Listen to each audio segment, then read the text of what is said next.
भगवान का नाम लेके चैप्टर को स्टार्ट करें। बहुत बड़ा चैप्टर है, आज इसका बेसिक पढ़ेंगे, कल डिटेल में जाएंगे। ये ले लिया भगवान का नाम, जो भी भगवान को मानते हैं उसका नाम लिख लिया। चैप्टर का नाम है इश्यू ऑफ शेयर्स। क्या नाम है चैप्टर का? Issue of shares. 15 मार्क्स का चैप्टर है। सबसे बड़ी बात, who can issue the shares in the market. दूसरी बड़ी बात, व्हाट इज शेयर्स। दो बातें आ रही है इसमें, एक तो इश्यू ऑफ शेयर्स और दूसरा पहला इश्यू और दूसरा शेयर, दो वर्ड आए ना। तो पहला दिमाग में आना चाहिए, शेयर्स कौन इश्यू कर सकता है। सर हमने तो इसके बारे में पढ़ा ही नहीं, ना 11th क्लास में और ना अभी तक 12th क्लास में।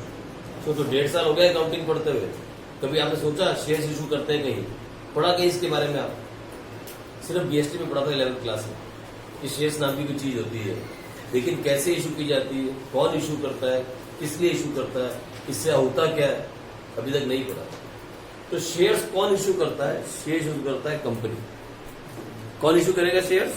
सिर्फ कंपनी को हक है शेयर्स इशू करने का। ना तो सोल प्रोप्राइटरशिप के अंदर शेयर इशू होते हैं, जो आपने 11th क्लास में अकाउंटिंग पढ़ी, और ना जो अभी तक आपने पार्टनरशिप पढ़ी और जो आपने एनपीओ पढ़ा। हम 4 अकाउंटिंग सीखते हैं 11th और 12th को मिलाकर, 4 अकाउंटिंग। एक सोल प्रोप्राइटरशिप जो आपने 11th क्लास में सीखी थी, उसके बाद जैसे 12th में आपकी एंट्री होती है आप सीखते हो पार्टनरशिप अकाउंट्स, फिर आप सीखते हो एनपीओ अकाउंटिंग, और अब सीख रहे हो आप कंपनीज अकाउंटिंग। 4 तरह की अकाउंटिंग हम सीखते हैं। तो अब जो हम सीख रहे हैं वो लास्ट अकाउंटिंग है इस साल की, that is called companies account. तो कौन इशू करेगा शेयर्स? कंपनी। सर कंपनी कितने तरह की होती है? आगे बाद में देखेंगे, हम ये बाद में देखेंगे। लेकिन सिर्फ और सिर्फ कंपनी को हक है शेयर्स इशू करने का। सिर्फ और सिर्फ एक ही को हक दिया गया है, कौन? कंपनी। भाई कैसे इशू करते हैं, शेयर्स क्या होता है, बाद में। लेकिन अभी तक जो हमने पढ़ा वो पढ़ा पार्टनरशिप अकाउंट्स। अब हम पढ़ने वाले हैं कंपनी अकाउंट्स। तो पार्टनरशिप में और कंपनी में क्या फर्क है, पहले ये पता होना जरूरी है। What is the difference between partnership and a company.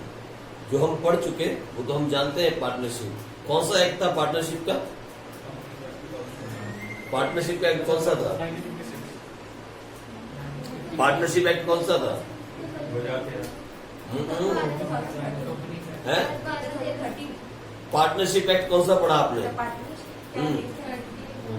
1932 1932 पढ़ा था ना आपने। सारी पार्टनरशिप पानी फेर दी आपने। लो अब पढ़ रहे हो कंपनी, ठीक है जी। तो सबसे पहले चैप्टर पे चढ़ने से पहले कंपनी क्या होती है, उससे भी पहले what is the difference between a partnership and a company. जो हम पढ़ चुके पहले और जो हम पढ़ने वाले, दोनों में डिफरेंस क्या है। तो अभी सबसे पहले लिखो आप difference between partnership and a company.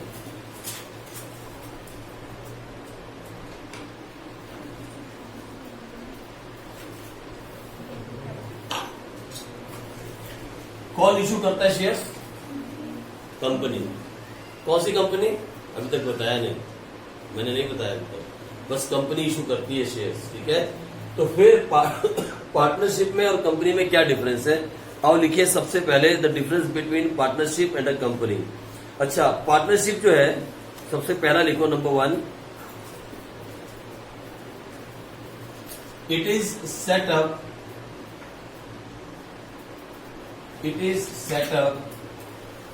between या by an agreement among the partners.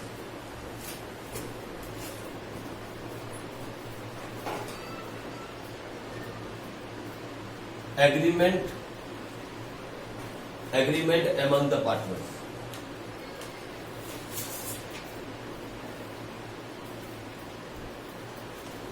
ठीक है जी। 4 लोग आपस में मिले, पार्टनरशिप करने को रेडी हो गए, बन गई पार्टनरशिप। कहीं जाने की जरूरत नहीं है। Registration of partnership is not compulsory.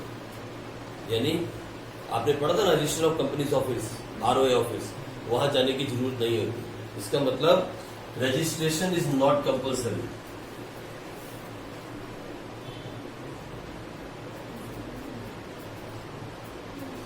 Of partnership is not mandatory या compulsory। मैंडेटरी नहीं है, जरूरी नहीं है कि जाके आप पार्टनरशिप को रजिस्टर करवाओ, ऐसा जरूरी नहीं है। और ये कंपनी इट इज सेटअप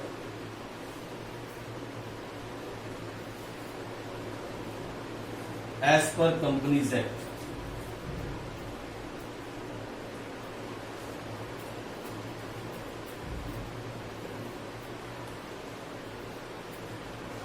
ठीक है जी, एज पर कंपनीज एक्ट। और इसका रजिस्ट्रेशन, जिसे इनकॉर्पोरेशन बोलते हैं, इनकॉर्पोरेशन ब्रैकेट में लिख लो, रजिस्ट्रेशन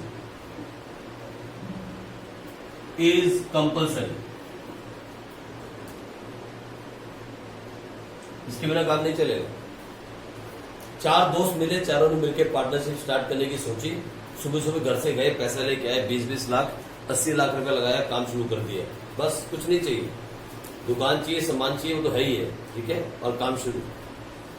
लेकिन इसमें ऐसा नहीं होता। यहां पहले इसे इनकॉर्पोरेट करना पड़ता है, मतलब रजिस्टर करवाना पड़ता है। कहां जाके? रजिस्ट्रेशन ऑफ कंपनीज ऑफिस में जाके। उसके बिना इसका काम चालू नहीं हो सकता। You can not start a business in a company. अगर कंपनी खोल रहे हो, जब तक रजिस्टर नहीं करवाओगे कंपनी स्टार्ट नहीं हो सकती। आपने पढ़ा था, 11th क्लास में पढ़ा हुआ है, ठीक है। आ जाओ आगे देखें, इसमें कौन सा एक्ट है? Partnership act 1932। इसमें कंपनीज एक्ट 2013,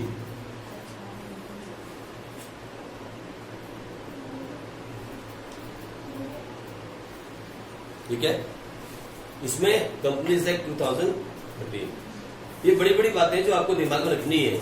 इसमें से थ्योरी आएगी, इसलिए करवा रहा हूं मैं आपको, ठीक है। इसी चीजों में से थ्योरी आ जाएगी जो हम लिख रहे हैं। अच्छा, उसके बाद इसके अंदर मिनिमम कितने पार्टनर होने चाहिए? मिनिमम और मैक्सिमम 50। इसके अंदर जब बात कंपनी की होगी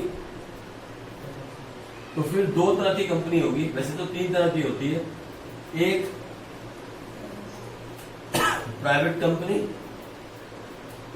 दूसरा पब्लिक, और तीसरा ओपीसी, 1 पर्सन कंपनी।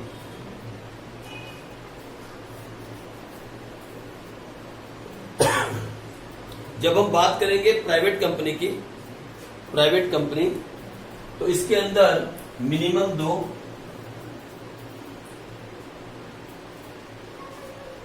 जब हम बात करेंगे पब्लिक कंपनी की तो मिनिमम 7, और जब बात करेंगे ओपीसी की तो मिनिमम 1। जब बात करेंगे मैक्सिमम की, मैक्सिमम तो ओपीसी के अंदर 15, पब्लिक कंपनी के अंदर अनलिमिटेड, अनलिमिटेड, TIED आगे क्या आएगा? LIMITED, unlimited. और जब बात करेंगे प्राइवेट की तो मैक्सिमम 200।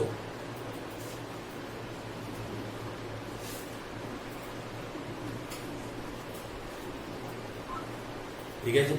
अब इसमें से क्वेश्चन पक्का आता है, इसी एक टॉपिक में से पक्का आएगा, पक्का 100% आएगा इसी में से। इन दोनों में से एक पक्का आएगा 100%, ठीक है।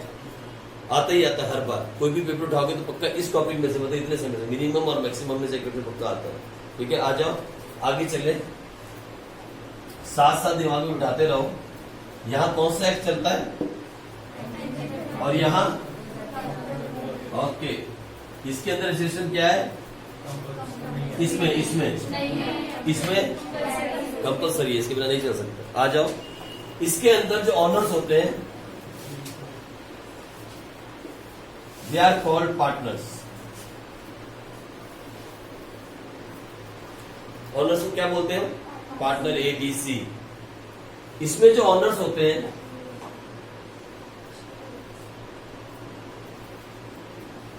they are called shareholders. They are called shareholders. इसमें ऑनर को हम पार्टनर बोलते हैं, इसमें ऑनर को हम क्या बोलते हैं? शेयर होल्डर्स बोलते हैं। छोटी छोटी बातें इसमें जो लायबिलिटी है वो अनलिमिटेड है और इसमें लायबिलिटी जो है वो लिमिटेड है।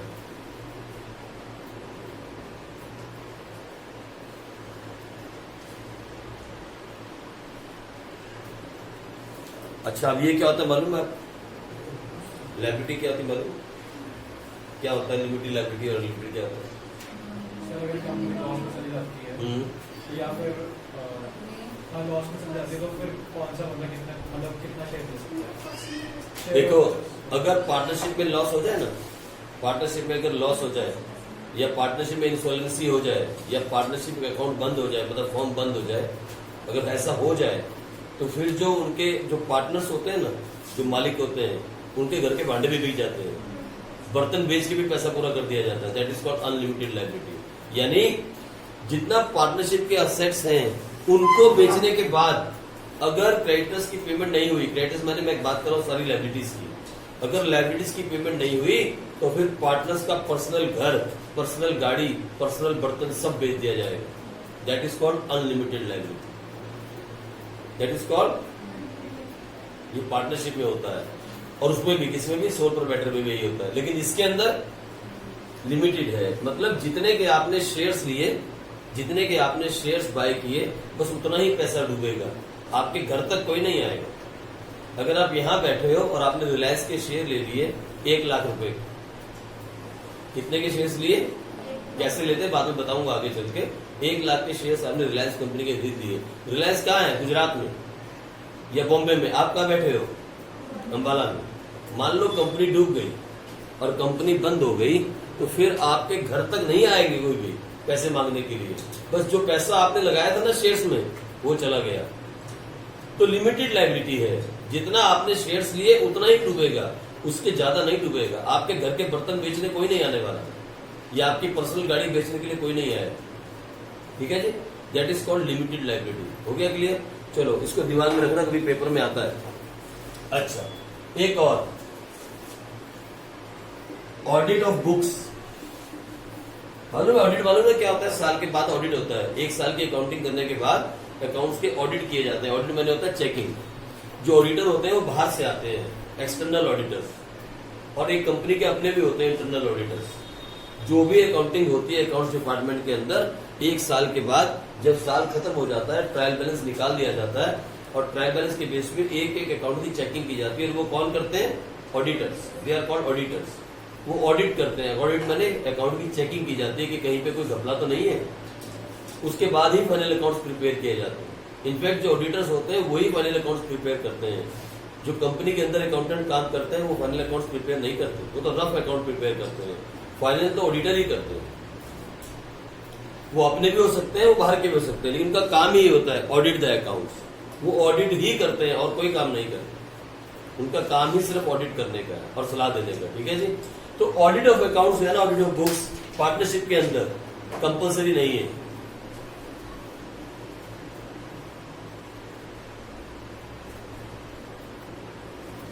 करवाओ तो करवाओ, नहीं करवाओ तो नहीं करवाओ, लेकिन कंपनी में जब बात कंपनी की आएगी इट इज कंपलसरी।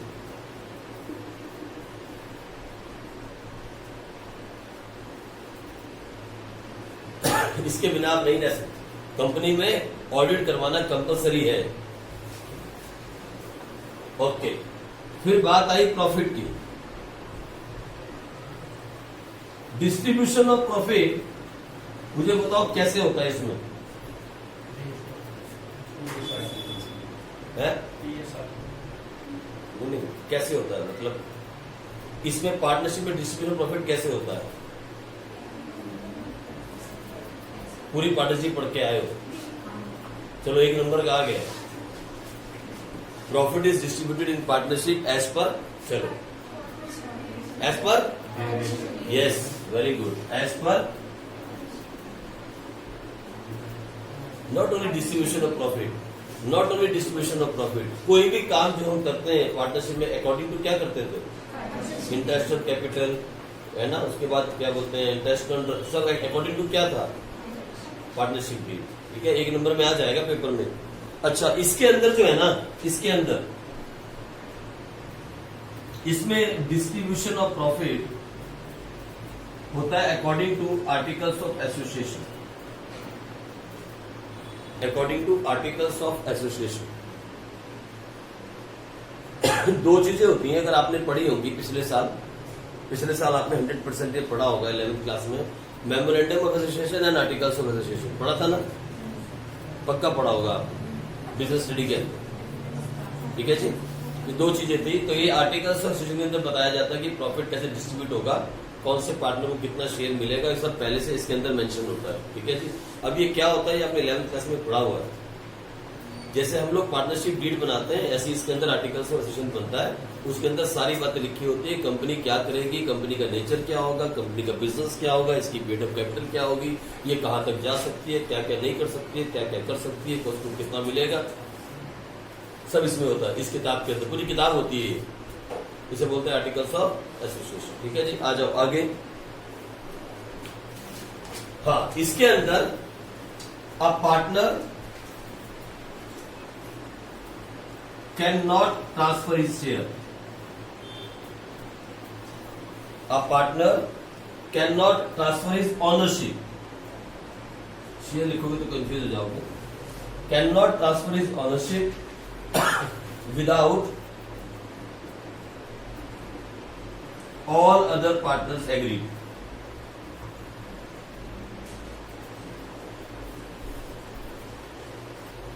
देखा आपने ना, किसी पूरे चैप्टर पढ़े 6 चैप्टर, कहीं पे आपको ऐसा लगा कि ए बी सी व partners, A sold his partnership या A sold his ownership to D, ऐसा आया कहीं? कर ही नहीं सकता। कोई भी पार्टनर अपनी ऑनरशिप को बेच नहीं सकता या किसी को दे नहीं सकता, इसके अंदर पार्टनरशिप। लेकिन when it's come to company कोई रिस्ट्रिक्शन नहीं है, लिख दो। When it's come to company, transfer of shares is not restricted.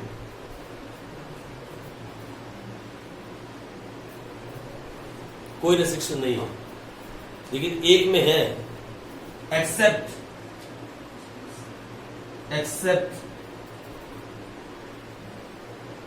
Private company.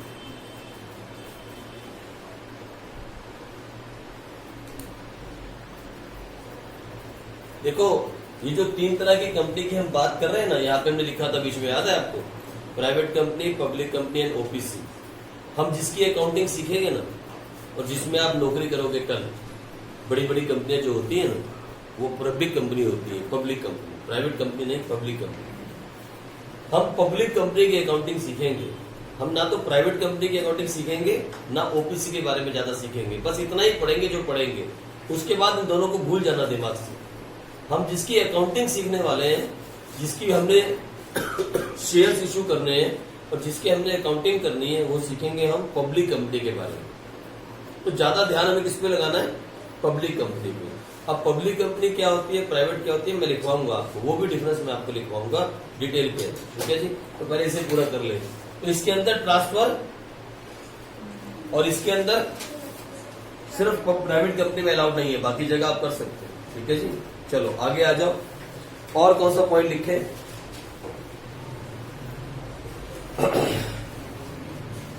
Okay, एक और लिखें,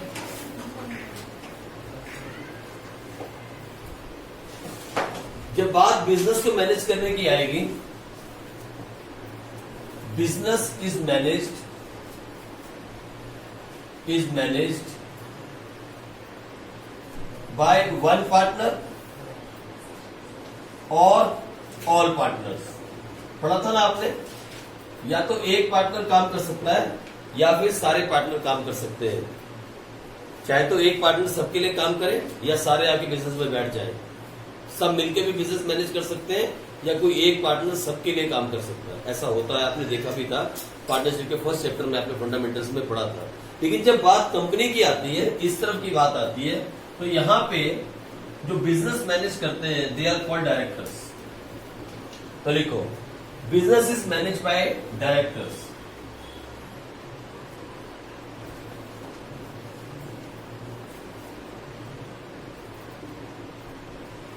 and they are appointed by, इन्हें कौन अपॉइंट करता है? Share holders. यानी जो ऑनर होता है वो बिजनेस मैनेज नहीं करता, डायरेक्टर्स बिजनेस को मैनेज करते हैं, और उन्हें कौन अपॉइंट करता है? शेयर होल्डर्स अपॉइंट करते हैं। ठीक है जी, ये भी काम की बात आई। फिर बात आई वाइंडिंग अप, मतलब बिजनेस बंद करना। अगर पार्टनरशिप का वाइंड अप करना हो तो वाइंड अप करने के पीछे बहुत सारे रीजन हैं। पार्टनर्स में आपस में लड़ाई हो जाए, कोई इलीगल बिजनेस करते पकड़े जाए, कोर्ट ऑर्डर कर दे, या फिर इंसॉल्वेंट हो जाए, यही रीजन है ना इसके अंदर। आपने पढ़ी ना dissolution of partnership form, last chapter पढ़ा ना आपने, उसमें मैंने आपको रीजन लिखवाया था ना शुरू में। What are the reasons of dissolution of partnership form? Dissolution मतलब वाइंडिंग अप, बंद करना, बिजनेस बंद करना, बिजनेस को क्लोज करना, that is called winding up. वहां हमने पढ़ा था डिसोल्यूशन ऑफ पार्टनरशिप फॉर्म। उसके पीछे रीजन क्या था? या तो कोर्ट ऑर्डर दे दे, कोई इलीगल एक्टिविटी कर रहे हो आप और कोर्ट ने कहा बंद करो, या पार्टनर्स के आपस में लड़ाई हो जाएगी, दूसरे के बाल खींच दे पकड़ के, बंद करेंगे बिजनेस, तब भी बंद हो सकता है। लड़ाई से भी बिजनेस बंद होता है ना, आपस में ना बने। तो इसलिए लिखो जो वाइंडिंग अप है, may be by the order of court, court का ऑर्डर आ जाए, ऑर्डर ऑफ कोर्ट हो, या फिर क्या हो सकता है? एग्रीमेंट हो जाए आपस में, भाई बंद करो भाई, नहीं चलेगा। या फिर क्या हो सकता है? इंसॉल्वेंसी हो जाए। लेकिन कंपनी को बंद करने की जब बात आएगी ना, कंपनी को बंद करने की, ये ऐसे बंद नहीं होती। जैसे कंपनी खुलती भी आसानी से नहीं, ऐसे कंपनी बंद भी नहीं हो सकती। कंपनी के अंदर एक वर्ड आता है परपेचुअल सक्सेशन। कंपनी कभी नहीं मरती, एक कंपनी कभी भी नहीं बंद होती, ये बंद नहीं हो सकती। इसके लिए हमें अकॉर्डिंग टू लॉ चलना पड़ता है, अकॉर्डिंग टू कंपनीज एक्ट चलना पड़ता है। एक कंपनी को बंद करना बहुत मुश्किल है, बहुत ज्यादा मुश्किल। कौन सी कंपनी की बात करो मालूम है आपको? हम बार बार जब मैं बात करूं, ज्यादातर बातें पब्लिक कंपनी के बारे में। जहां पब्लिक कंपनी नहीं होगी मैं बोलूंगा ये प्राइवेट कंपनी की बात है। जब मैं नॉर्मल कंपनी की बात करूं तो we are talking about public company, इसकी अकाउंटिंग हम सीखने वाले हैं। ठीक है जी, जिसका कैश फ्लो आपने बनाया वो पब्लिक कंपनी थी, पब्लिक कंपनी। ठीक है जी, तो लो ये जब बंद होगी ना, ये ऐसे बंद नहीं होती। इसे बंद करना तो कैसे करना पड़ेगा? अकॉर्डिंग टू, लिखो, अकॉर्डिंग टू कंपनीज एक्ट 2013, ये कंपनीज एक्ट के थ्रू बंद होगी। ये नॉर्मल ऐसे बंद नहीं कर सकते कि आपने चार लोगों ने मिलकर बोल दिया, चार पार्टनर्स थे ABCD, आपस में लड़ाई होगी, तीनों ने मिल के बोला चलो बंद करो, एग्रीमेंट पे साइन किया और बंद कर दिया, ऐसे नहीं होता। इसमें पता नहीं कहाँ कहाँ इसके शेयर होल्डर्स हैं, इसको इतनी जल्दी बंद नहीं कर सकते। इसके लिए बहुत बड़ा प्रोसीजर है। ठीक है जी, ये भी हो गया वाइंडिंग अप। आ जाओ आगे। It is affected by death of a partner, admission of a partner, अगर किसी पार्टनर की डेथ हो जाए, एडमिशन हो जाए, रिटायरमेंट और इंसॉल्वेंसी।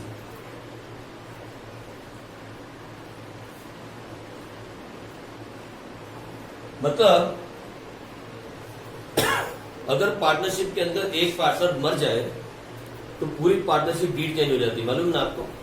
हो जाती है ना चेंज, करी ना भी आपने।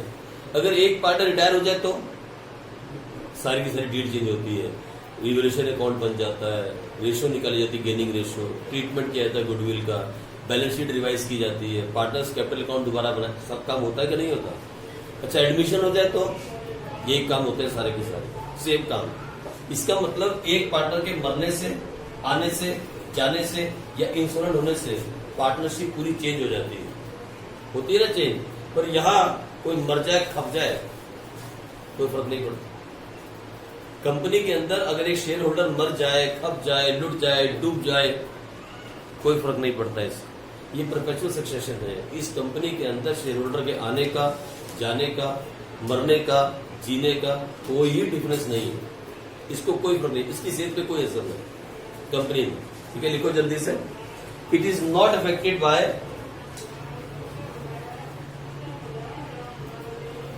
इट इज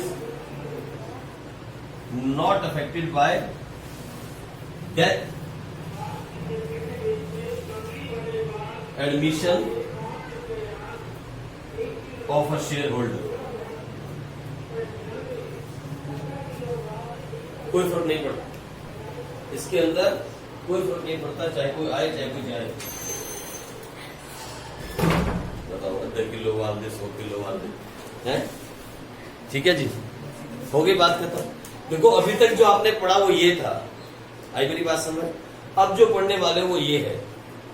तो पार्टनरशिप और कंपनी में क्या डिफरेंस है आपको थोड़ी थोड़ी नॉलेज हो गई होगी, लेकिन फिर sir what is a company नहीं पढ़ा अभी तक। हम कंपनी होती क्या है, कंपनी होती क्या है उसके बारे में अभी तक नहीं पढ़ा। तो लिखो अब डेफिनेशन ऑफ अ कंपनी, जो कई बार पेपर में आती है, इसको भी लिखना जरूरी है।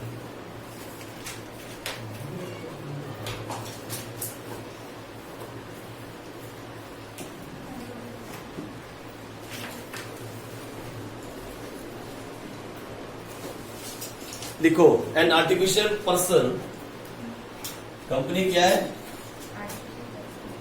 Artificial person.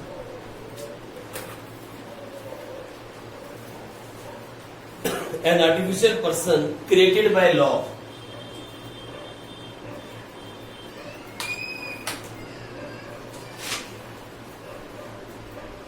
ह्यूमन बीइंग का पैदा किया बच्चा नहीं है, आर्टिफिशियल पर्सन है, क्रिएटेड बाय लॉ। कैसे क्रिएट किया गया, लॉ से क्रिएट किया गया, मतलब कानून के दायरे में क्रिएट किया गया एक आर्टिफिशियल पर्सन। ठीक है, और इसकी अपनी शक्ल भी होती है, जैसे ईशू का अपना फेस है, गुरलीन का अपना फेस है, खुशी का अपना फेस है ना, हर एक का अपना अपना फेस है ना। अगर ईशू का नाम ना पता तो फिर भी फेस से पहचान जाते हैं, अरे हाँ ठीक है ये लड़की है, हाँ ये लड़का, पहचान जाते हैं ना। सुनो मेरी बात, देखो ऐसे कंपनी का एक फेस होता है, मालूम है आपको, कंपनी का भी एक चेहरा होता है, कंपनी का भी एक चेहरा होता है, मालूम है, कंपनी का भी एक चेहरा होता है। सही बोल रहा हूं मैं आपको, एक फेस होता है कंपनी का, उसे बोलते हैं कॉमन सील। उस चेहरे को बोलते हैं कॉमन सील। कंपनी का, हर कंपनी का एक फेस होता है, वो कंपनी के सामने से बोर्ड पे नहीं लिखा होता, लेकिन कंपनी की कॉमन सील के ऊपर कंपनी का चेहरा दिखता है, उसी को कंपनी का चेहरा बोलते हैं। जैसे इंसान है ना, आपने बोला आर्टिफिशियल पर्सन, तो पर्सन है तो चेहरा होना जरूरी है, कोई ना कोई फेस तो होगा। तो हाँ सच्ची में कंपनी का फेस होता है, और वो होती है इसकी कॉमन सील। तो लिखो पूरी definition, artificial person created with law, by law, having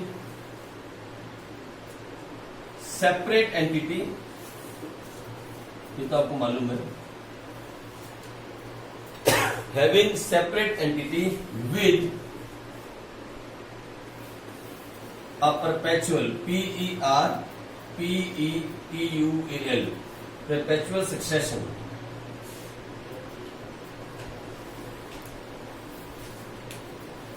perpetual succession and a common seal।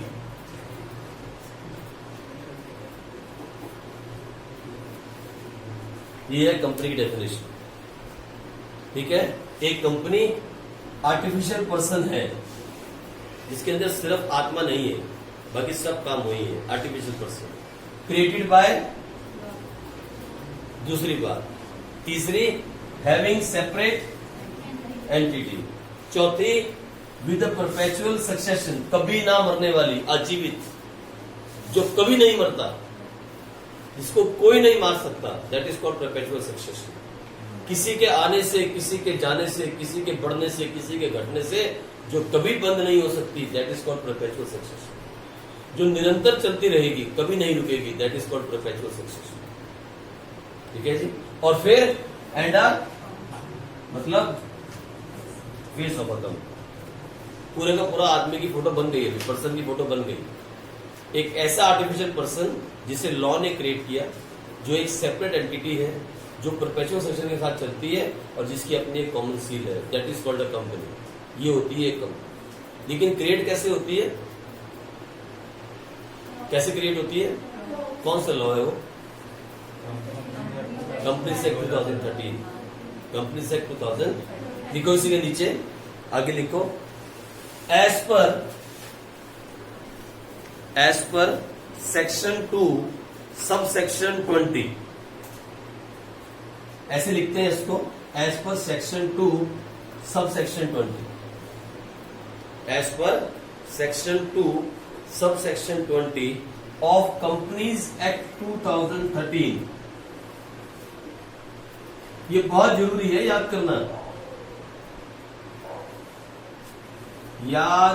है, भूलना नहीं। जितने भी सब सेक्शन लिखवाऊंगा पेपर में आते हैं 1 नंबर के पक्का, ठीक है। 1 नंबर मिस नहीं करना चाहते हो, पूरे 100 लेने तो याद करना।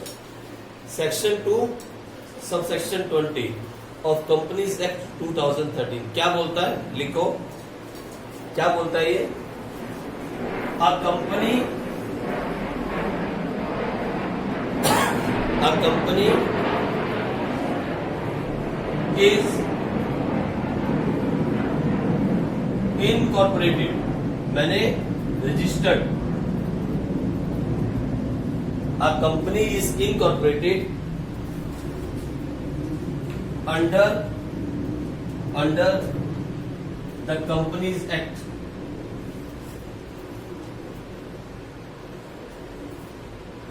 or any previous act,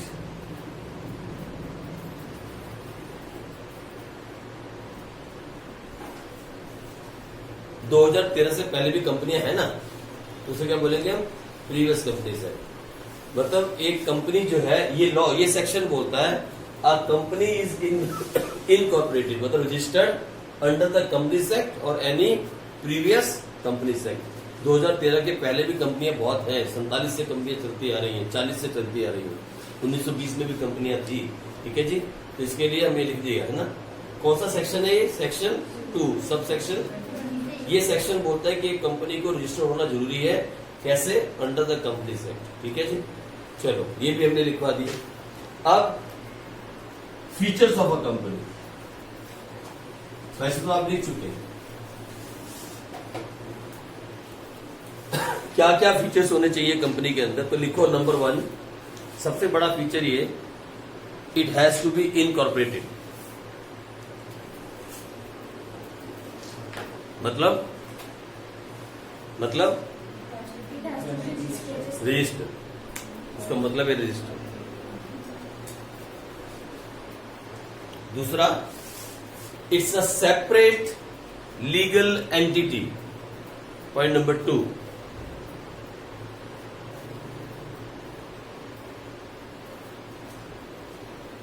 इसका क्या मतलब है, सेपरेट लीगल एंटिटी, इसका क्या मतलब है जी, है शेयर होल्डर्स अंदर कहेंगे, जैसे Share- मतलब ऑनर अलग है और बिजनेस मैनेज करने वाले अलग है। यस, बिजनेस के जो ऑनर्स हैं, यानी आप तो शेयर लेके रिलायंस के यहाँ बैठे हो और रिलायंस कोई और चला रहा है, आप कभी गए भी वहां पे, नहीं भी गए, कभी नहीं बुलाया आपको, क्योंकि आप छोटे वाले शेयर होल्डर्स हो, आपको कभी नहीं बुलाया, लेकिन बिजनेस चल रहा है। विप्रो के शेयर ले लिए आपने, इन्फोसिस के शेयर ले लिए आपने, टाटा के शेयर ले लिए आपने, उसके बाद बिरला के शेयर ले लिए आपने, बड़ी बड़ी कंपनियों के शेयर ले लिए आपने, और शेयर्स लेके आप यहाँ बालाकंड में बैठे हो, और कंपनी अब पता नहीं कहाँ कहाँ जा रही है, पूरे देश में फैली है। आप कभी वहां तक गए, नहीं गए, है ना, आप तो कभी वहां तक पहुंचे ही नहीं, लेकिन कंपनी चल रही है। तो कंपनी कोई और मैनेज करता है, ऑनर कोई और होता है, that is called separate legal entity. Fine, चलो उसके बाद point number 3, perpetual succession. Point number 3, perpetual succession, तीसरा फीचर। क्या होता है परपेचुअल सक्सेशन? जो अमर है, अजीवित है, कभी नहीं मरने वाली, लगातार चलने वाली। इसको सिर्फ और सिर्फ क्रिएट कौन करता है पता है कंपनी को, और बंद कौन करता है मालूम? अपने आप से कुछ नहीं हो सकता। 4 दोस्तों ने मिले, बोले चल पैसा लगा के बिजनेस करते हैं, होगी क्रिएट पार्टनरशिप। 4 दोस्तों में झगड़ा हो गया, बोले बिजनेस बंद करते हैं, हो गया डिसोल्यूशन, काम खत्म हो गया। ऐसे नहीं होता कंपनी में, it is created by and close by, इसलिए बोलते हैं क्या, परपेचुअल सक्सेस। आ जाओ उसके बाद point number 4, common seal. Common seal, common seal का मतलब लिख लो आगे ब्रैकेट में, फेस ऑफ द कंपनी।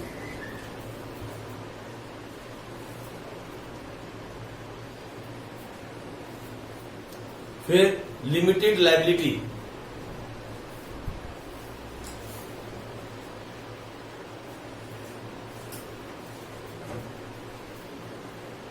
फिर not a citizen,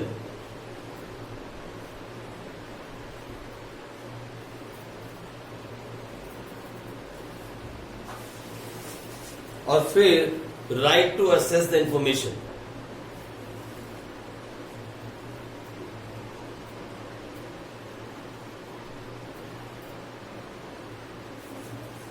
right to access information. और भी बहुत सारी बातें हैं जो मैंने वहां आपको डिफेंस में लिखवाई थी ना, वो सारी की सारी फीचर्स में लिख सकते हैं आप, लेकिन ये मेन बातें हो गई। फाइन, इसमें कोई बात जो समझ ना आई हो, नॉट अ सिटीजन का मतलब होता है इट्स एन आर्टिफिशियल पर्सन। ये पर्सन को समझिए ना, कहते सिटीजन भी होना जरूरी है। तो ये नॉट अ पर्सन मतलब आर्टिफिशियल पर्सन है, मतलब नॉट अ सिटीजन। ठीक है जी। और फिर हमने कहा लास्ट में right of assess the information, यानी आप एक अगर कंपनी के शेयर होल्डर हो, आपके पास कंपनी के चाहे 10 शेयर है चाहे 20 शेयर है, आप लेटर लिख के कंपनी से सारी इंफॉर्मेशन ले सकते हो और कंपनी आपको सारी इंफॉर्मेशन भेजेगी। मतलब फाइनल अकाउंट्स की बात हो रही है। अकाउंटिंग इंफॉर्मेशन क्या होती है? एसपीएल एंड फाइनल अकाउंट्स, उसी की बात कर रहा हूँ। आप चाहो तो कंपनी से पिछले 3 साल का अकाउंट मांग सकते हो और कंपनी आपको भेजेगी बाय पोस्ट या बाय ईमेल। ये कंपनी में ही पॉसिबल है। ठीक है जी। पार्टनरशिप के अंदर सिर्फ वो जो 4 पार्टनर है, सब कुछ वही क्या कर रहे हैं, वही क्या तुम्हारे उन्हीं को मालूम है, बाकी किसी दुनिया को नहीं पता। लेकिन आप कंपनी के शेयर होल्डर हो तब भी इंफॉर्मेशन ले सकते हो, और अगर आप शेयर होल्डर नहीं हो और पैसा इन्वेस्ट करना चाहते हो तब भी कंपनी की सारी इंफॉर्मेशन आपको मिल सकती है और वो आती भी है। कंपनियां अपनी बैलेंस शीट और अपने प्रॉफिट एंड लॉस अकाउंट जो होती हैं वो हमेशा अखबार में देती हैं, अखबार में, न्यूज़पेपर में। आपने कभी गौर नहीं किया होगा, आप गौर करना। जैसे ही मार्च आएगा और साल क्लोज होगा फाइनेंशियल ईयर, तो फर्स्ट वीक ऑफ अप्रैल से बड़ी बड़ी कंपनियों की बैलेंस शीट, पता है कौन सी बैलेंस शीट? हम पढ़ेंगे उस बैलेंस शीट के बारे में। से बोलते हैं कंपैरेटिव बैलेंस शीट। पढ़ा था चैप्टर आपने, comparative and common size. Comparative balance sheet मतलब पिछले साल की भी और इस साल की भी एक ही बैलेंस शीट के अंदर। कंपैरेटिव पढ़ी थी ना आपने कैश फ्लो स्टेटमेंट में, 2 साल की बैलेंस शीट देखी थी, 19, 20, 17, that is called comparative balance sheet. तो कंपैरेटिव बैलेंस शीट जो है उसको बना के पूरा प्रॉपर तरीके से बैलेंस शीट में एसेट्स लायबिलिटीज दिखा के, और एसपीएल भी कंपैरेटिव 2 साल का वो साथ में लगा के कंपनियां, बड़ी बड़ी कंपनियां क्या करती हैं, अखबारों में, न्यूज़पेपर में दे देती हैं। पूरी फुल पेज की ऐड आती है। वो ऐसा क्यों? ये उसमें नहीं आती पंजाब केसरी में और दैनिक भास्कर में, ये इंग्लिश न्यूज़पेपर में आई, हिंदुस्तान टाइम्स हुआ या ट्रिब्यून में आई। अब इनमें मत ढूंढे, इनमें तो वो हीरो हीरोइन की फोटो में आती है, इनमें वो नहीं आती। ठीक है जी। तो हाँ, ये क्यों करती हैं ऐसा मालूम है कंपनियां?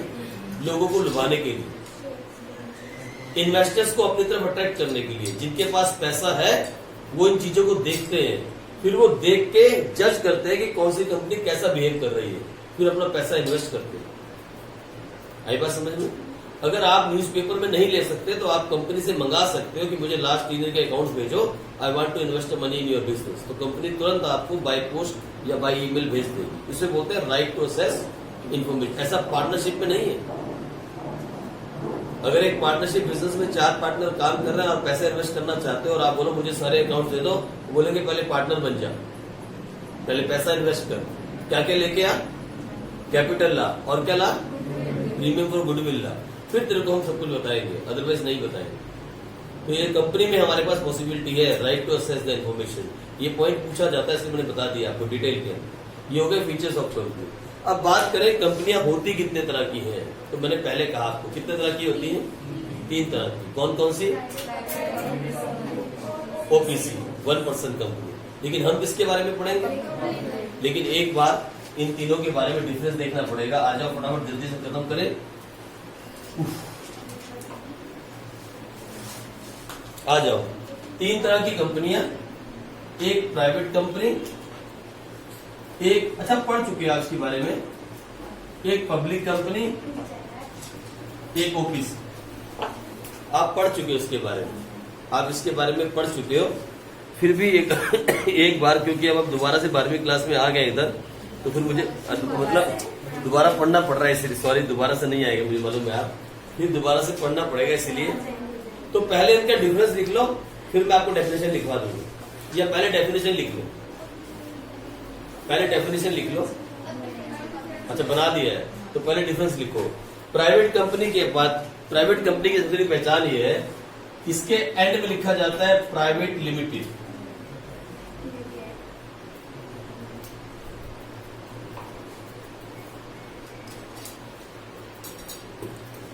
किसी कंपनी के आप दूर से देखो XYZ प्राइवेट लिमिटेड, तो कौन सी कंपनी है वो?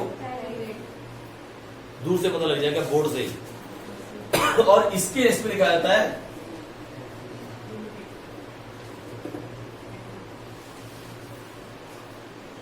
सिर्फ लिमिटेड, पब्लिक लिमिटेड नहीं, सिर्फ लिमिटेड। अगर लिखा हो ABC लिमिटेड कंपनी तो समझ जाना क्या है ये, पब्लिक लिमिटेड कंपनी। पर ज्यादातर यही होती है। ठीक है जी, आ जाओ। ठीक है, उसके बाद OBC बाद में करते हैं, आगे आ जाओ। इसमें मिनिमम नंबर कितने हैं? मिनिमम इसमें मिनिमम कितने हैं? इसमें मैक्सिमम कितने हैं?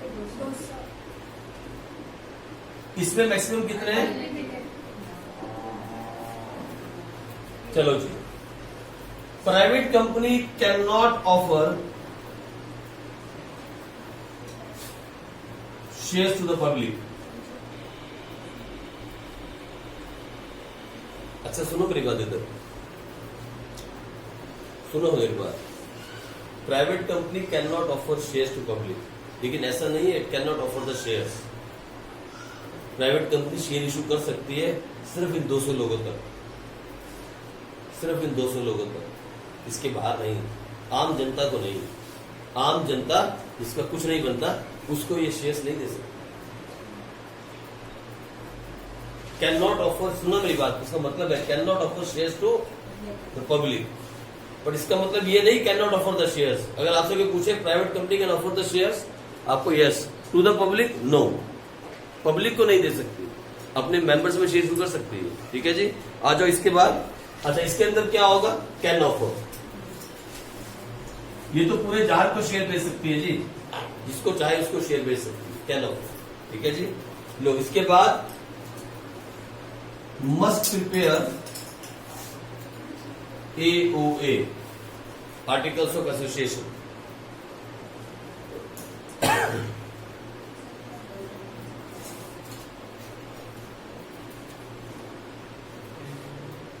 ठीक है जी, मस्ट प्रिपेयर AOA।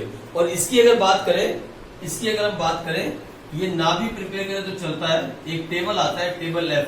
अब इसकी डिटेल बाद में आगे बात करेंगे, कभी जरूरत पड़ी तो। ये टेबल F के थ्रू भी काम कर सकती है। Table F of schedule 1, SCHEDULE, schedule 1। ये चाहे तो AA को मिस करके टेबल F भी काम कर सकती है, टेबल F और शेड्यूल 1 भर के भी काम चला सकती है। अब इसके डिटेल में जाने की जरूरत आपको नहीं है, बस इतना लिखने के लिए बहुत है। ठीक है जी, या फिर चाहे तो AOA भी कर सकती है प्रिपेयर, मर्जी है इसकी। और दोनों में से एक काम कर सकती है, इसमें 2 छूट होती है। ठीक है जी, अच्छा इसके बाद private company can not accept public deposit.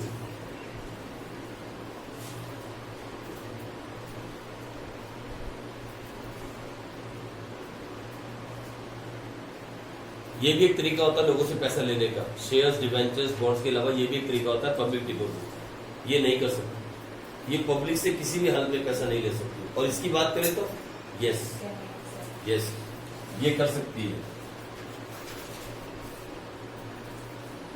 लो इसे एक्सेप्ट कर सकती है। अच्छा अगर डायरेक्टर्स की बात करें, डायरेक्टर्स की बात करें तो इसमें मिनिमम डायरेक्टर जो है वो है 2 डायरेक्टर्स। पार्टनर्स की बात नहीं कर रहा हूं, डायरेक्टर्स की बात करें तो मिनिमम कितने हैं इसमें? ये मेंबर्स यहाँ 2 मेंबर और मैक्सिमम 200, लेकिन मैं डायरेक्टर की बात कर रहा हूं। कितने? मिनिमम इसमें 2 होने जरूरी है। और उसके अंदर पब्लिक कंपनी में मिनिमम कितने होने चाहिए? 3 डायरेक्टर्स जो कंपनी को हैंडल करते हैं ना, जो बिजनेस को चलाते हैं। यहां मिनिमम कितने होने चाहिए? और यहां अच्छा इधर मैक्सिमम कितने होने चाहिए? मैक्सिमम 15 और यहां मैक्सिमम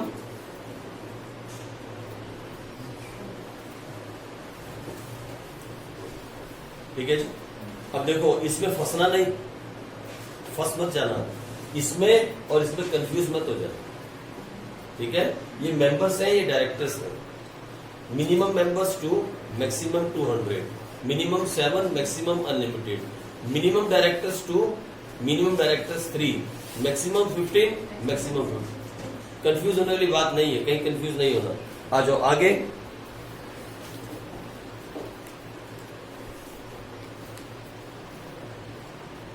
बहुत है यार, यही बात बार बार लिखी गई है।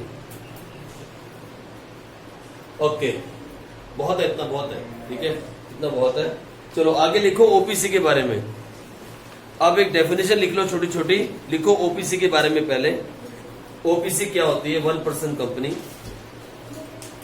क्योंकि डिफरेंस नहीं लिखा है तो लिख लो व्हाट इज ओपीसी कंपनी पहले।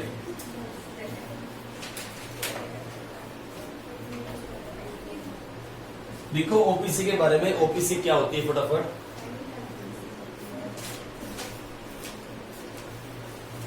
ओपीसी के बारे में लिखो। Section 2 sub section 62 of companies act 2013।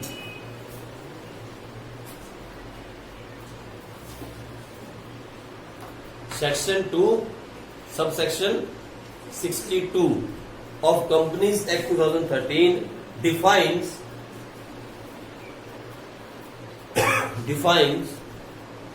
OPC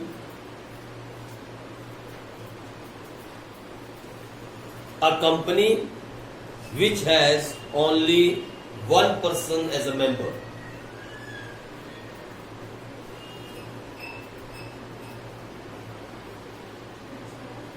Which has only one person as a member.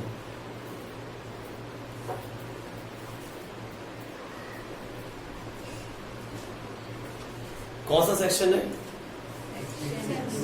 Sub section कौन सी कंपनी के लिए?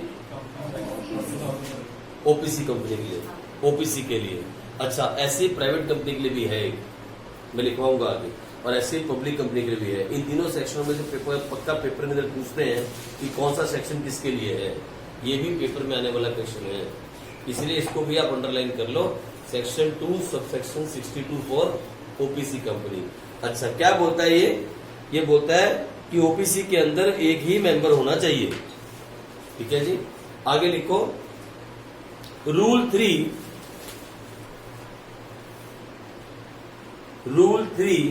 of Companies Incorporation Rule 2014. Rule 3 of Companies Incorporation Rule 2014 states that, क्या बोलता है ये? Number 1, OPC cannot be formed. OPC cannot be formed for charitable purpose. कौन सा rule है मालूम? Rule 3 of companies incorporation rule 2014, यानी 2014 में एक रूल बुक बनाई गई थी, उसका तीसरा रूल है ये, रूल नंबर 3। क्या बोलता है ये? 2014 में एक रूल बुक बनी थी, कौन सी कंपनी के लिए? ओपीसी के लिए, सिर्फ ओपीसी के लिए। ये नई आई है अभी। 2014 के अंदर एक रूल बुक बनी थी, उसका तीसरा रूल बोलता है the OPC can not be, बोलो, मतलब ये एनपीओ नहीं हो सकती, ये चैरिटी पर्पज के लिए काम नहीं कर सकती। कौन? ओपीसी। अलाउड नहीं है, it is not allowed for OPC to work as a charitable company, नहीं कर सकती, पहली बात। दूसरी, इसी के अंदर इसी रूल 3 में लिखा है non banking financial company is not allowed under OPC. क्या रूल है दूसरा? Non banking financial company,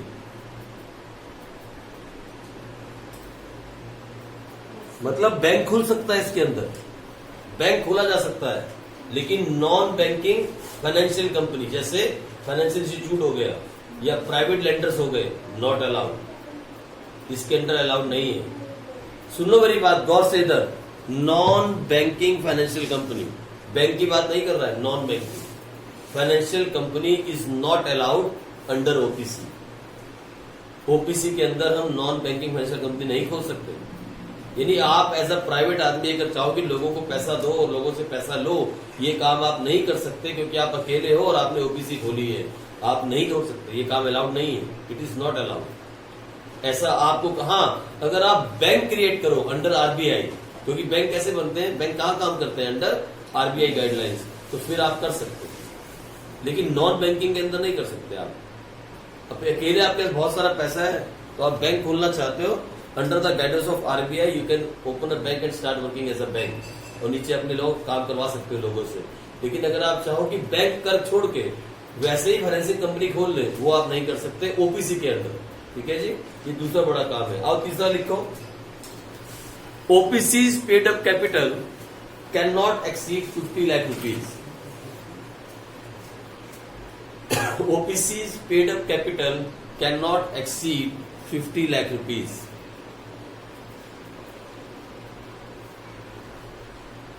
$50 lakh से ज्यादा इसकी पेड अप कैपिटल जा ही नहीं सकती। तीसरी बात, आ जाओ चौथी लिखो,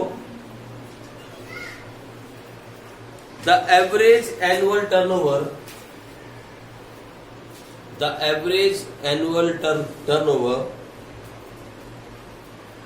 of the 3 years should not exceed rupees 2 crore. Exceed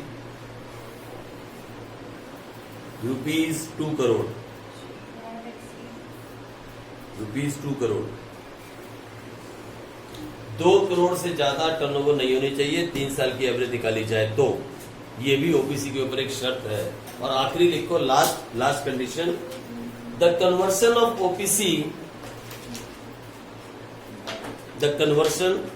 करना conversion of OPC to a private और a public company, to a public or a private company is only possible after 2 years.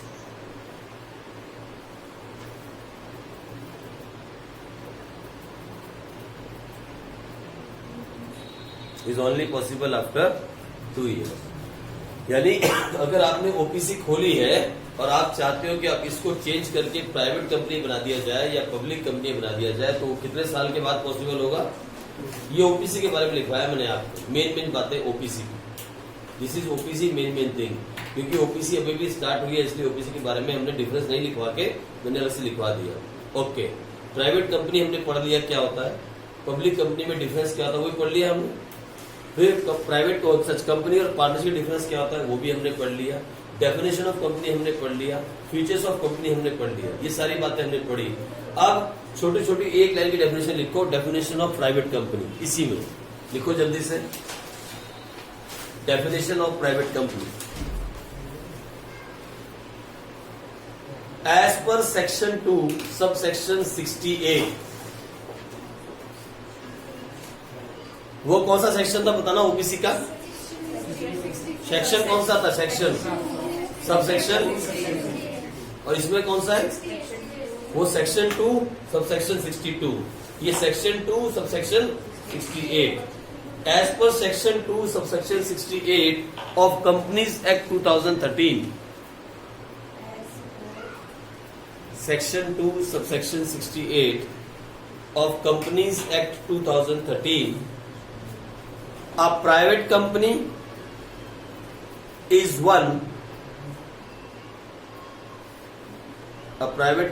is one which has a minimum paid up capital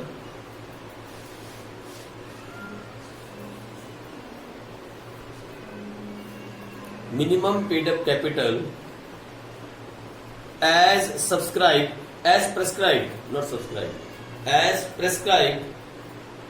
in his AOA,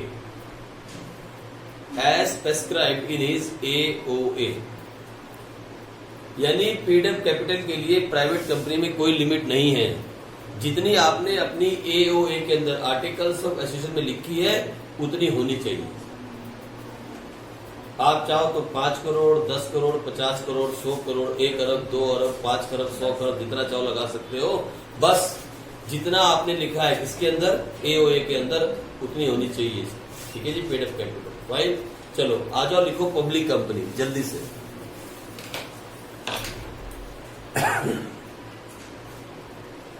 as per section 2 subsection 71। अब ये कौन सा section है जी? Private का कौन सा था? 68 और ओबीसी का? ये तीन ही याद रखने हैं बस। As per section 2 subsection 71 of companies act 2013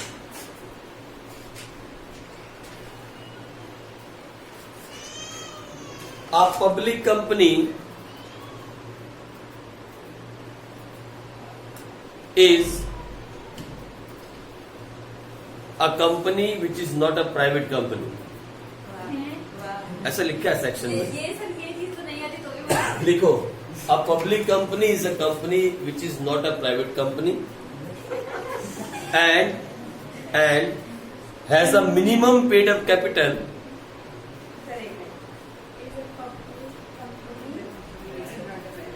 and has a minimum paid up capital as prescribed in his AOA।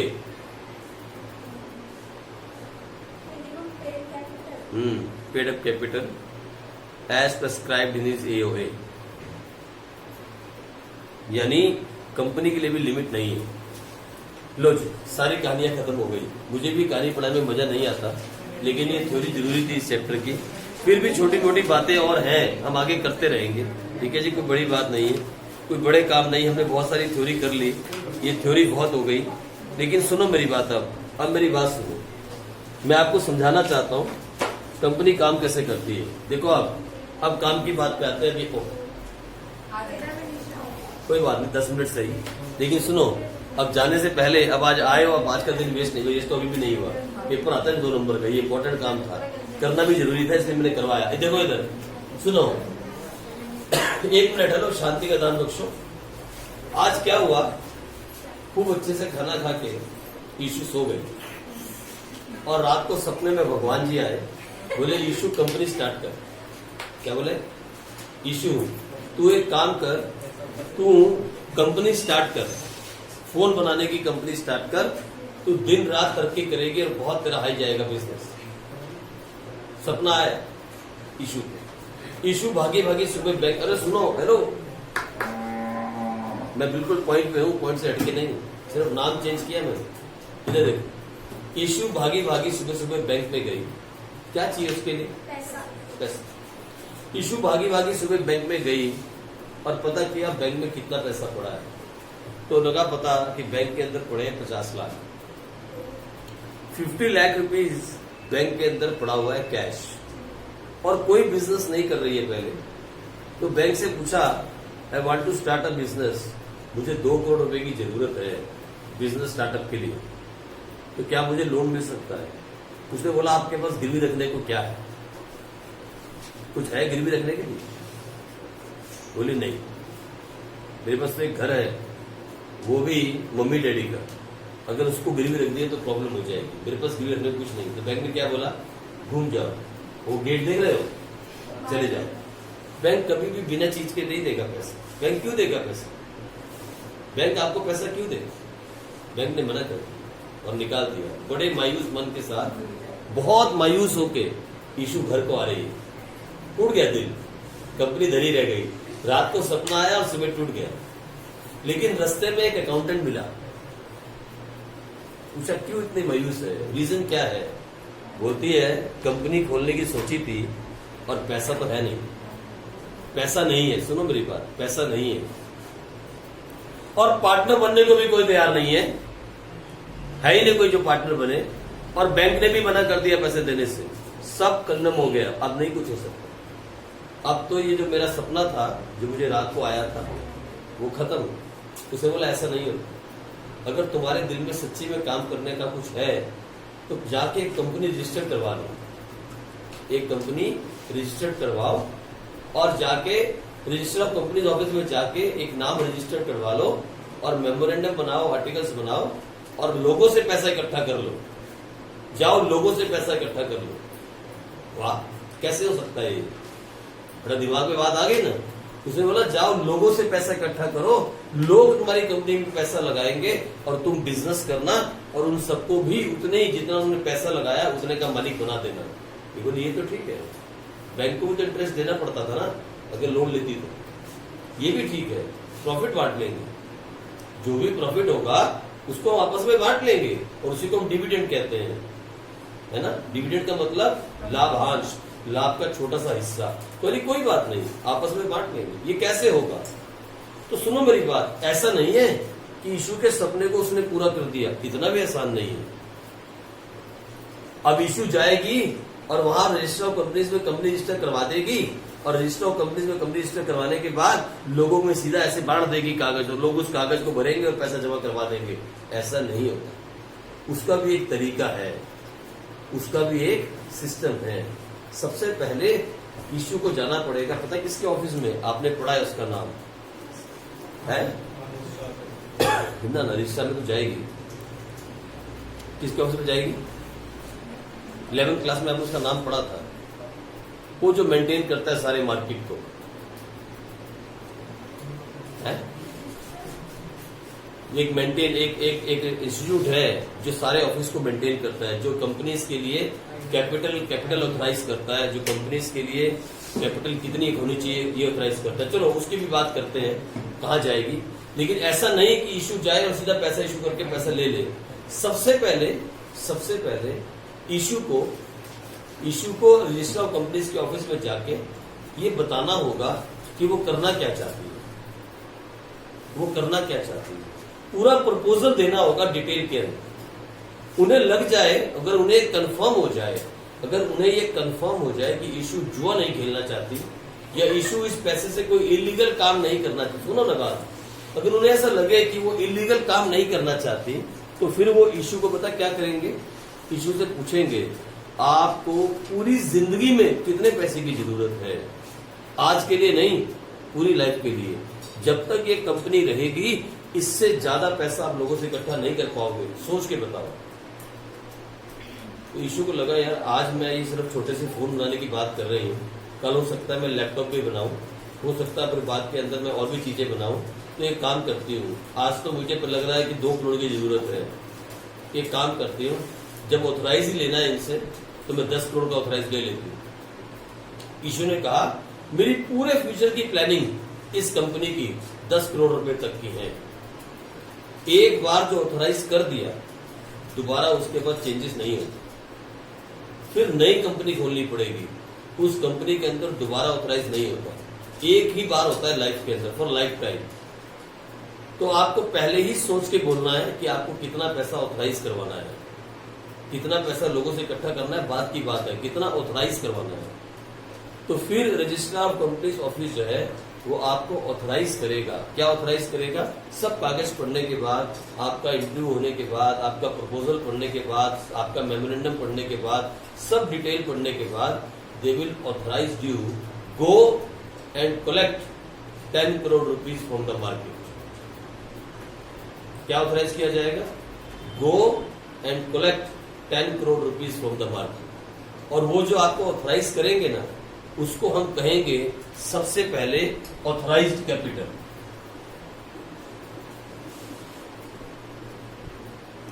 बोलो कितना ऑथराइज किया गया आपको? 10 करोड़ रुपए ऑथराइज किया गया। अब इशू को ऑथराइज मिल गया अकाउंटेंट की मदद से। अब इशू को ऑथराइज मिल गया कि इशू मार्केट से कितना पैसा इकट्ठा कर सकती है। लेकिन मेरी बात सुनो, जब किसी से पैसा लोगे उसको कुछ देना पड़ेगा, कुछ तो देना पड़ेगा। अगर उधार में लेते तो क्या देना पड़ता है? इंटरेस्ट। यहाँ पे शेयर्स लोगे तो क्या देना पड़ेगा? डिविडेंड देना पड़ेगा ना। तो सुनो ना मेरी बात, इशू जब वापस आई घर पे, फिर अपने अकाउंटेंट के पास गई, जो उसका सीए था उसको बुलाया, बोली 10 करोड़ का ऑथराइज मिल गया, पर मुझे अभी तो 2 ही करोड़ की जरूरत है, अब मैं क्या करूं?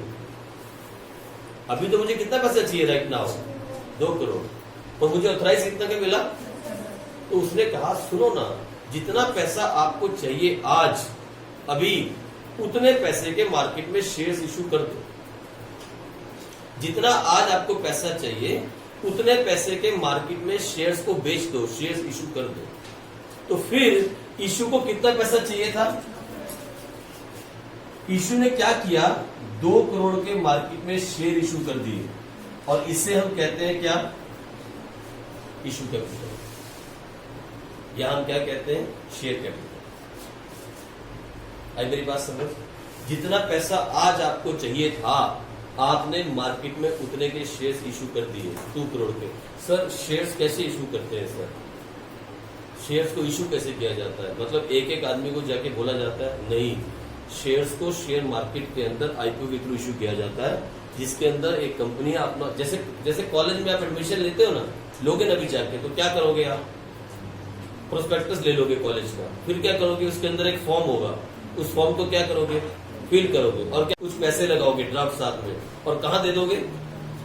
कॉलेज के ऑफिस के अंदर। फिर आपको पता लगेगा आपको इस कॉलेज में सीट मिली या नहीं मिली। अगर सीट मिल गई तो ठीक, नहीं मिली तो पैसा वापस मिल जाएगा। और आप कई सारे कॉलेज में एक साथ अप्लाई कर सकते हो, 4-5 कॉलेज में अप्लाई कर दोगे। ये करते हैं ना, अभी कॉलेज में अप्लाई करते हैं बड़े बड़े कॉलेज के। ऐसे यहाँ पे भी होता है, ऐसे ही यहाँ पे भी होता है। यहाँ भी आपने यही काम किया। क्या किया? इशू कर दिया। यानी हम लोग जब एक कंपनी पैसा इकट्ठा करने की बात करती है, जल्दी बैठ जाओ, ठीक जाओ। जब एक कंपनी पैसा इकट्ठा करने की बात करती है तो फिर क्या करती है? शेयर्स प्रोस्पेक्टस इशू करती है मार्केट में, प्रोस्पेक्टस निकालती है। वो बैठ जाओ, 1-5 मिनट बैठ जाओ, 2 मिनट बैठ जाओ। कंपनी क्या करती है? प्रोस्पेक्टस इशू करती है, प्रोस्पेक्टस। और लोग उस प्रोस्पेक्टस को बाय करते हैं। वो प्रोस्पेक्टस लोग बाय करते हैं, उसमें एक एप्लीकेशन होती है, उस एप्लीकेशन को भरा जाता है। और भर के क्या करते हैं? मान लो नेहा ने एप्लीकेशन भरी, क्या लिखा? My name is Neha, I need so many of shares. अपनी फोटो लगाई साथ में, और साथ में क्या लगाया? ड्राफ्ट, और भेज दिया कंपनी के ऑफिस में। कंपनी कहाँ है? गुजरात में। नेहा कहाँ बैठी है? अम्बाला में। और कंपनी ने नेहा के एप्लीकेशन को रिसीव किया, पैसे को भी रिसीव किया। उसके बाद बहुत सारे लोगों ने अलग अलग जगह से अप्लाई किया। कंपनी ने सारी एप्लीकेशंस को रिसीव कर लिया, और उसके 15 दिन के बाद कंपनी के डायरेक्टर्स बैठते हैं और बैठ के देखते हैं कितना पैसा इकट्ठा हुआ। अब देखो ना, ये इशू ने किया। कितना पैसा एक मार्केट में इशू किया? लेकिन लोगों ने 2 करोड़ दिया न दिया, बात की बात है। मार्केट में 2 करोड़ के शेयर्स इशू कर दिए, 2 करोड़ रुपए के। 2 करोड़ तक के शेयर मार्केट में फेंक दिए गए। लोगों को बोला गया खरीदो खरीदो। अब मालूम है क्या है? कोई नहीं जानता इशू, कोई नहीं जानता। यहां अब 3 बातें हो सकती हैं, 3 बातें। कितना पैसा चाहिए इशू को? हो सकता है कि सारे के सारे शेयर बिक जाए और इशू को जितना पैसा चाहिए उतना इकट्ठा हो जाए। एक तो ये हो सकता है कि ये सारे शेयर बिक गए और कितना पैसा आ गया। एक तो ये हो सकता है। एक हो सकता है कि लोग इशू को जानते ही नहीं, सिर्फ कितना पैसा इकट्ठा हो? 1 करोड़। या फिर ये हो सकता है कि लोगों ने इशू पे बहुत भरोसा दिखाया और कितना पैसा इकट्ठा हो गया। ये बातें हैं ना।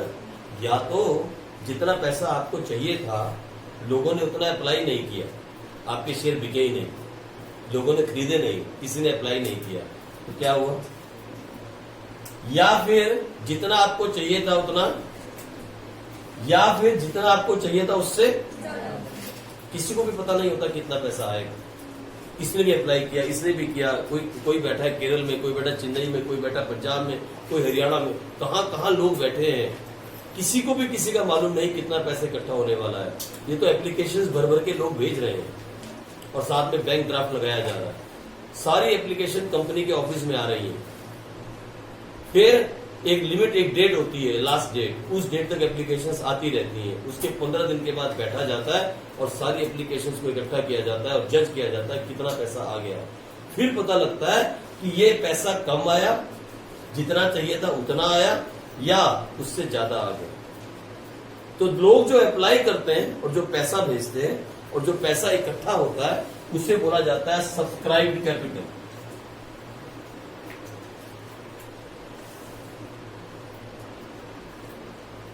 तीन तरह की कैपिटल हो गई ये कंपनी के अंदर। पहली जो आरओसी ने ऑथराइज किया था, जाओ इतने पैसे इकट्ठे कर लो। दूसरी, जितने के शेयर्स मार्केट में इशू ने बेचे। और तीसरी, जितने का लोगों ने अप्लाई किया। अब अगर लोगों ने 1 करोड़ के अप्लाई किया तो इसे कहा जाता है अंडर सब्सक्रिप्शन।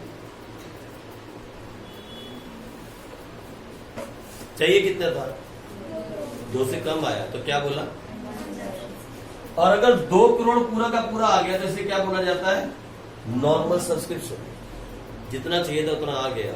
और अगर 2 करोड़ से ज्यादा आ गया तो इसे क्या बोला जाता है? Over subscription. ठीक है जी। लेकिन पूरे व्यापार हमने ये नहीं सीखा what is the meaning of shares. Share होता क्या है अभी हमने ये नहीं पढ़ा। हाँ, इतना मैंने आपको बताया कि रात को जो सपना आ जाए और सुबह अगर कंपनी खोलने की सोचो तो ऐसा नहीं कि आप मार्केट में जाओ और लोगों को बोलो पैसे दो पैसे दो पैसे दो पैसे दो। ऐसे नहीं होता। इसको भी इशू करने का एक तरीका है। सबसे पहले क्या लेनी पड़ती है? ऑथराइजेशन। उसके बाद किया गया जाता है इशू। और उसके बाद लोग क्या करते हैं? सब्सक्राइब, मैंने अप्लाई करते हैं। This is called applied. लोग अप्लाई करते हैं उस पैसे के लिए। ये कम भी हो सकता है, नॉर्मल भी हो सकता है और ज्यादा भी हो सकता है। हाँ, यहाँ एक जो सबसे पते की बात दिमाग में रखनी है वो ये, अगर तुमने 2 करोड़ के लिए मार्केट में शेयर्स बेचे, इशू मतलब sale of shares, sale of shares. तुमने मार्केट में 2 करोड़ के प्रोस्पेक्टस बेचे।